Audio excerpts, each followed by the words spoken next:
बिहार चुनाव में सीएम नीतीश कुमार के नेतृत्व वाली जेडीयू चिराग पासवान और उनकी एलजेपी के लिए मुश्किलें खड़ी कर सकती है। ऐसा इसलिए क्योंकि वह बीजेपी के लिए 128 सीटें छोड़ते हुए 115 सीटों पर विधानसभा चुनाव लड़ना चाहती है। सूत्रों की माने तो जेडीयू की चाहत है कि बीजेपी ही एलजेपी को अपने कोटे की सीटों में से यानी इन्हीं 128 सीटों में से सीट दे दे। जेडीयू सूत्रों के बताए अनुसार पार्टी 115 सीटों पर चुनाव लड़ने के लिए दावा कर रही थी। जेडीयू में एक सूत्र ने कहा, साल 2010 में जेडीयू और बीजेपी ही थी, लिहाजा सीट शेयरिंग पर अधिक दिक्कतें नहीं थी। साल 2015 में हम महागठबंधन का हिस्सा थे और हम तब 101 सीट पर लड़े थे। अब हम फिर से एनडीए का हिस्सा हैं और हम 115 सीटों के लिए दबाव डाल रहे हैं। बीजेपी को अपने कोटे से एलजेपी को सीटें देने दीजिए और हम अपने हिस्से की सीटों से जीतन राम मांझी की हम का ख्याल रखेंगे।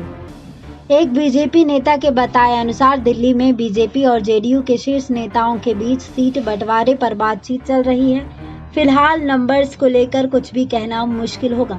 पारंपरिक ढंग से हमें समान भागीदारों के रूप में चुनाव लड़ना चाहिए, जैसा कि हमने पिछले लोकसभा चुनावों में किया था।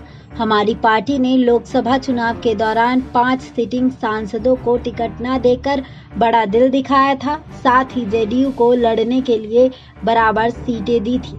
अब ऐसा ही कुछ करने की जेडीयू की बारी है। उन्होंने आगे बताया, बीजेपी का केंद्रीय नेतृत्व एलजेपी के संपर्क में है और सीट शेयरिंग मसले को हल करने में जुटा है।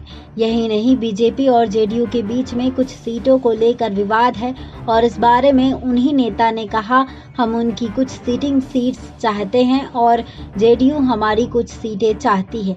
ढेर सारी चीजें इस पर निर्भर करेंगी कि लालू की आरजेडी कितनी सीट पर लड़ती है।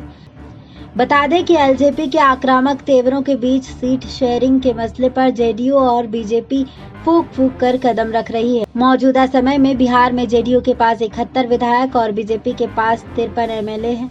साल 2010 के विधानसभा चुनाव में जेडीयू और बीजेपी क्रमशः 141 और 102 सीट पर लड़ी थी। जानकारी सूत्रों एवं सूत्रस्रोत से प्राप्त है। बता दें कि बिहार में जल्द ही विधानसभा चुनाव होने हैं, ऐसे में सभी पार्टियां चुनाव की तैयारियों में लगी हुई है। जानकारी सूत्रों एवं सूत्रस्रोत से प्राप्त है। इस जानकारी पर आपकी क्या राय है, कमेंट बॉक्स में कमेंट कर जरूर बताएं। बाकी तमाम जानकारी के लिए बने रहिए हमारे साथ। SPN 9 न्यूज रूम से श्रुति रिपोर्ट।